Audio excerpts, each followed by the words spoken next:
तो आप जानते हैं दोस्तों कि आपके West Bengal TGT PGT Hindi में भक्ति काल लगा हुआ है, तो भक्ति काल को हम देखेंगे।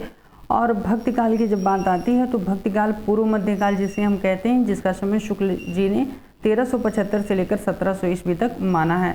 तो रामचंद्र शुक्ल का पहला ही कथन मिल जाता है कि भक्ति का जो श्रोता दक्षिण की ओर से धीरे धीरे उत्तर भारत की ओर पहले से ही आ रहा था, उसे राजनीतिक परिवर्तन के कारण शून्य पड़े हुए जनों के हृदय में क्षेत्र में फैलाने के लिए पूरा स्थान मिला।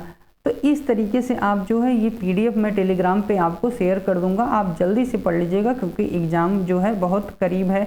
आपको आप देखते हैं राम भक्ति, कृष्ण भक्ति और जो है यहाँ पर वल्लभाचार्य के शिष्य जो थे अष्टछाप की बात होती है, और यहाँ पर भक्ति के विभिन्न दर्शन किस प्रकार हैं, ये सारी चीज़ें जो है आप जो है पढ़ लीजिएगा। हम इसको टेलीग्राम पे आपको एटजिट ये जो व्याख्या है, व्याख्या सहित पंक्तियों की सहित जो पंक्तियाँ हैं, जो महत्वपूर्ण कथन हैं, जो MCQ हैं और जितनी भी सारी चीज़ें हैं वो सारा कुछ हम जो है आपको सेंड कर दे रहे हैं एटजिट। आप वहाँ से जा कर के इसको पढ़ लीजिएगा और MCQ आपको यहाँ करा भी दे रहे हैं, और PDF में जो है MCQ के साथ साथ आपको जो है उसका आंसर भी उसी PDF में आपको मिल जाएगा। तो ये सारी चीज़ें आप हैं रामचंद्र शुक्ल के अनुसार जो भी चीज़ें हैं, डॉक्टर राम कुमार वर्मा के जितने हैं भक्ति काल की प्रवृत्तियाँ जो हैं वो सारा कुछ जो है आपको मिल जाएगा। भक्ति काल की जो रचनाएं हैं वो सारा कुछ आपको यहाँ पर क्या है देखने को मिल जाएगा। आप इसको जो है पढ़ लीजिएगा, पंक्तियाँ हैं कुछ, ये सारी चीज़ें हैं, तो इन सबको आप पढ़ लीजिएगा। हम केवल आपको प्रश्नोत्तरी यहाँ पर कराएंगे। चलिए हम आपको प्रश्नोत्तरी कराते हैं। तो यहाँ पर वैकल्पिक प्रश्न देखेंगे।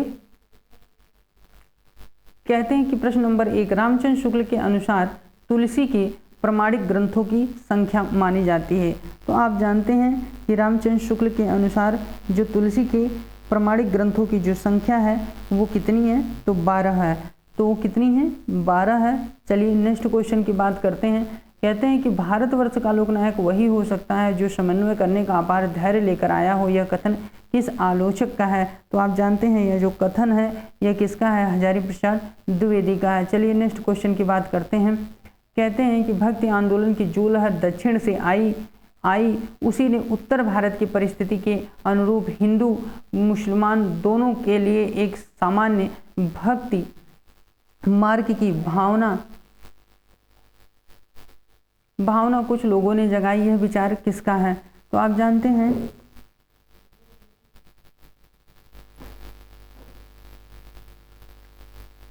तो आप ये जानते हैं कि यहाँ पर जो विकल्प आपका सही हो जाएगा वो कौन सा विकल्प सही होगा, रामचंद्र शुक्ल की बात करते हैं। चलिए नेक्स्ट क्वेश्चन की बात करते हैं। निम्न में से किसे कली काल का वाल्मीकि कहा जाता है? तो कली काल का जो वाल्मीकि कहा जाता है तो आपका इसमें से ग विकल्प आपका सही हो जाएगा, तुलसीदास को कहा जाता है। चलिए नेक्स्ट क्वेश्चन की बात करते हैं। कहते हैं कि मलिक मोहम्मद जायसी कृत पद्मावत रत्नसेन किसका प्रतीक है? तो रत्नसेन जो है किसका प्रतीक है? तो रत्नसेन जो है वो किसका प्रतीक है? आत्मा का क्या है, प्रतीक है। चलिए नेक्स्ट क्वेश्चन की बात करते हैं। नेक्स्ट क्वेश्चन की निम्नलिखित में से अष्टछाप के कौन कवि नहीं हैं? तो आप जानते हैं अष्टछाप के जो कवि नहीं हैं तो आप जानते हैं इसमें छीत स्वामी परमानंद दास और जो है आपका कृष्णदास, तो नाभादास जो है इसमें नहीं है। तो इसमें जो है आपका विकल्प जो सही हो जाएगा घ विकल्प सही हो जाएगा। 7 नंबर क्वेश्चन की बात करते हैं। विशिष्टाद्वैतवाद के प्रवर्तक कौन हैं? तो आप जानते हैं विशिष्टाद्वैतवाद के जो प्रवर्तक हैं वो कौन हैं? तो आप जानते हैं रामानुजाचार्य हैं। चलिए नेक्स्ट क्वेश्चन की बात करते हैं। कहते हैं भ्रमरगीत सूर्य साहित्य का मुकुटमणि है। यदि वात्सल्य और श्रृंगार के पदों को निकाल भी दिया जाए तो हिंदी साहित्य में सूर का नाम अमर रखने के लिए भ्रमरगीत ही काफ़ी है। यह कथन किस आलोचक का है? आप जानते हैं यह जो कथन है ये किस आलोचक का है? तो आप जानते हैं कि यह आलोचक कौन है, रामचंद्र शुक्ल हैं। यह आलोचक कौन है, रामचंद्र शुक्ल हैं।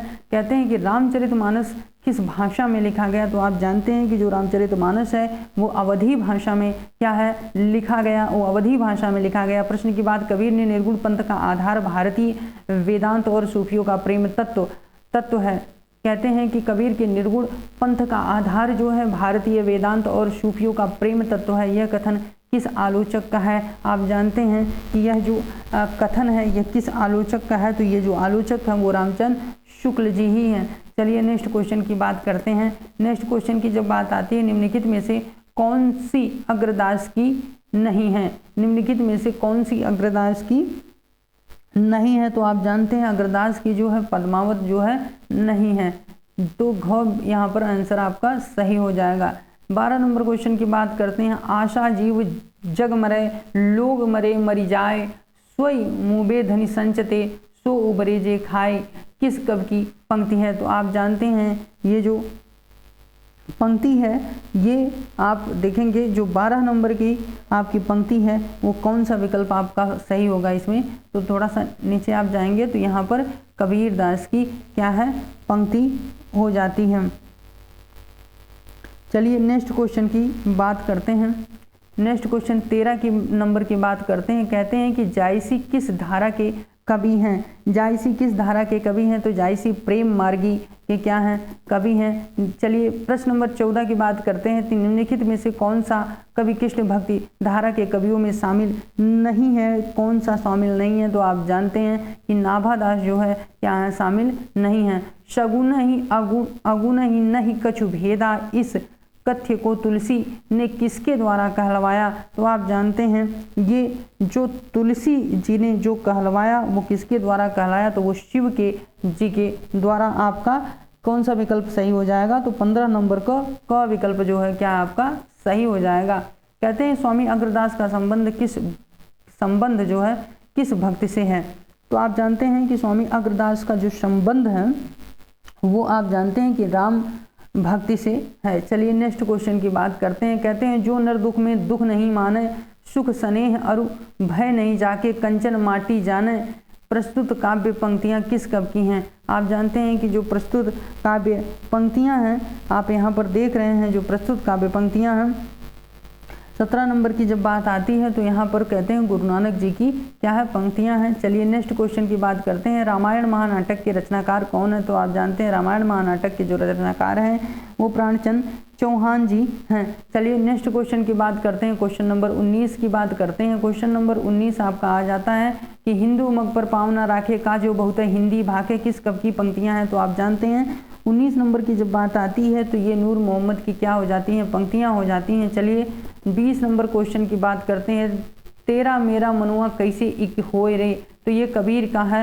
तो यहाँ पर 20 का जो विकल्प आपका का सही हो जाएगा। चलिए 21 नंबर की बात करते हैं कि वल्लभाचार्य के वेदांत सूत्र पर लिखा गया क्या लिखा गया? तो आप जानते हैं अणुभाष्य लिखा गया। ख विकल्प यहाँ पर क्या हो जाएगा? आपका सही हो जाएगा। ख विकल्प आपका क्या हो जाएगा? सही हो जाएगा। चलिए नेक्स्ट क्वेश्चन की हम बात करते हैं।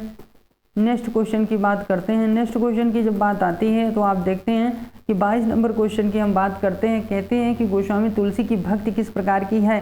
गोस्वामी तुलसी की जो भक्ति की बात करते हैं तो आप जानते हैं गोस्वामी तुलसी जात की जब भक्ति आती है तो दास्य भाव की बात आती है। नंबर 23 की बात करेंगे। निम्नलिखित में से राम भक्ति परंपरा कवि कौन नहीं है? राम भक्ति परंपरा के जो कवि हैं वो कौन नहीं है? जब 23 नंबर की बात आती है तो आप जानते हैं घ अब विकल्प यहाँ पर सही होगा, गदाधर भट्ट जो है सही हो जाएगा। चलिए नेक्स्ट क्वेश्चन की बात करते हैं। कहते हैं गोरख जगायो जोग भगत भगायो लोग, यह पंक्ति यह किसकी पंक्ति है? तो आप जानते हैं कि यह जो पंक्ति है यह तुलसीदास की है। कई लोग कंफ्यूजन में गोरखनाथ की लगा देते हैं लेकिन यह पंक्ति जो है तुलसीदास की है। चलिए 25 नंबर देखते हैं कि प्रेम वाटिका के रचनाकार कौन है? तो आप जानते हैं कि जो प्रेम वाटिका है वो रसखान की क्या है? रचना है। अगर वीडियो पसंद आई हो तो वीडियो को लाइक करिएगा, चैनल को सब्सक्राइब करिएगा, टेलीग्राम अवश्य रूप से ज्वाइन कर लीजिए ताकि मैं इस PDF को जब वहाँ पर भेजूँ तो आप इसका व्याख्या, पंक्ति, MCQ, उसका आंसर सब कुछ आप जल्दी से जल्दी क्या करें वहाँ पर पढ़ सकें। तो उम्मीद करते हैं कि आपको वीडियो पसंद आएगी तो वीडियो को लाइक जरूर करिएगा और एक अच्छा सा प्यारा सा कमेंट हमको जरूर लिखना मत भूलिएगा। और दूसरी चीज़ ये है कि आप मेरा ऐप जो है वीडियो के नीचे ऐप का लिंक मिल जाएगा तो आप जो उसको डाउनलोड करिए 60 में से 60 नंबर कैसे लाने हैं उस वीडियो को जरूर देख लीजिए। जब उस वीडियो को देखते हैं तो वहाँ पर फ्री मॉक टेस्ट आपको उसी के साथ मिल जाता है। आपको टेस्ट जो है अलग से परचेज करने की ज़रूरत नहीं होती है। धन्यवाद।